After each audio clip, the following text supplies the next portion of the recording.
Figures show that 9.4 million Brits are neither in a job or looking for one.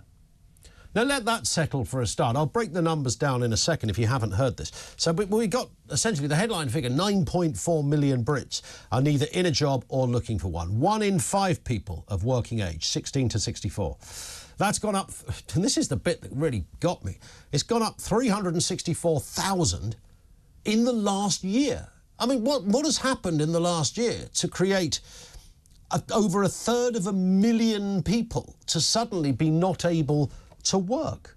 It's gone up 1 million since the pandemic. This represents more than 1/5 of the working age population. It includes near record figures for those signed off with long-term sickness. I'll come back to that point. I think it's quite crucial.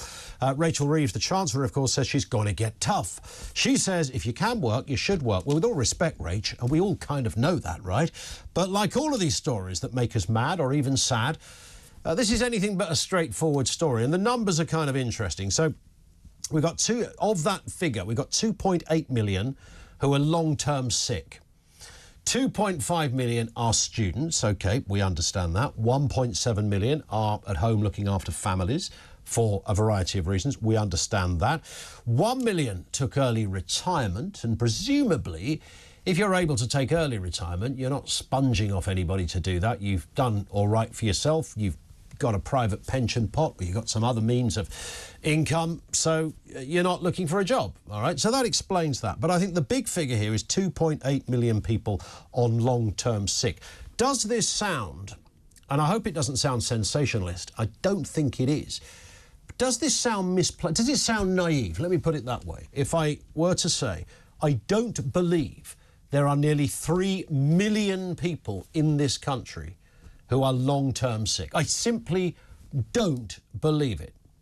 What I do believe, we have some people who are clearly long-term sick. We have some people via disability or illness who clearly, demonstrably can't work. And you know what? I'm at the front of the queue for wanting to help that sector of society. In fact, I've probably put more money into assisting people with disabilities and long-term illnesses and terminal illnesses and the like than maybe any other group. I think that is the area. I mean, boy, did the Tories muck up on that one when they were doing all the kind of fitness for work stuff and people making to almost literally jump through hoops just to try and get a few quid. It's like, well, no, can you walk over there? I'm in a wheelchair, mate. No, but can you? I've got no legs. That's why I can't walk. We had horrendous things going on in that department. It's mostly all gone now. But 2.8 million long-term sick in this country. Give me a break.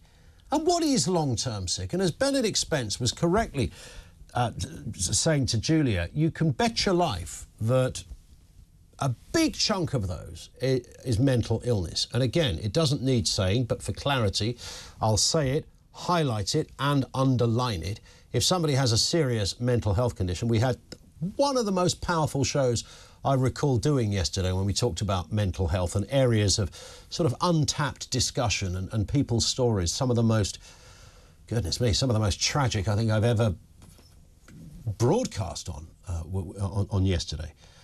We get that.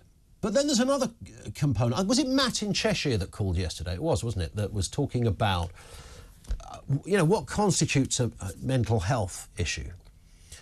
I'm absolutely sure there's a lot of people that go to the doctors saying, not feeling that good. Yeah, sometimes I struggle to sleep. Sometimes I'm a bit of a downer. Not always feeling sociable. Spoiler alert, that's called the human condition, pal. All right, lots of us have that. But the doctor will hand over some pills. And I can't remember the name. There's probably various types, but there's a very sort of mild antidepressant that is sort of handed out like flipping Smarties these days.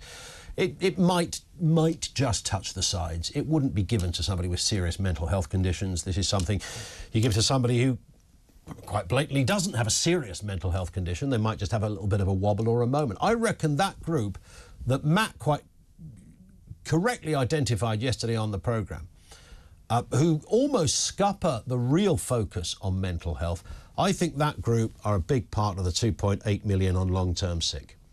Now, I don't know whether we blame the pandemic. It's gone up, by the way, long-term sick, gone up 1 million since the pandemic, people who are not available or not looking for work. OK, so one would assume that's within that particular group of this discussion. the pandemic did something to people, right? We had a lockdown, we closed the nation. I know it set a lot of people doolally. We all almost went round the flipping bend at some point. It was horrible. So it might have had an effect. 2.8 million people on long-term sick. The question then becomes, really, and this is where it gets a bit tricky, because lots of those people will have kids and stuff. How do you force somebody into work? Let me put it like that, because I know what the short-term answer is. I know what the headlines are. You just stop the benefits. OK, that's fine. How do you feed the 2 kids with nothing at all? Civilised societies don't do that. You make sure there's a provision for the kids. So how do you force somebody back into the workplace? I know 2.5 million of that 9.4 million are students, so they're obviously of working age, but they're in education. People who are looking after family for a variety of reasons, that's maybe a good thing. And the early retirement people, but the nearly 3 million on long-term sick in this country, do me a favour. So how do you force those people back to work, if that's the way you have to look at it? Rachel Reeves saying, we're going to get tough. She's got a... But by the way, spoiler alert, she's not going to get tough. There will be no... She's not going to say we're going to stop benefits. There might be some gimmick that's attached to that particular group.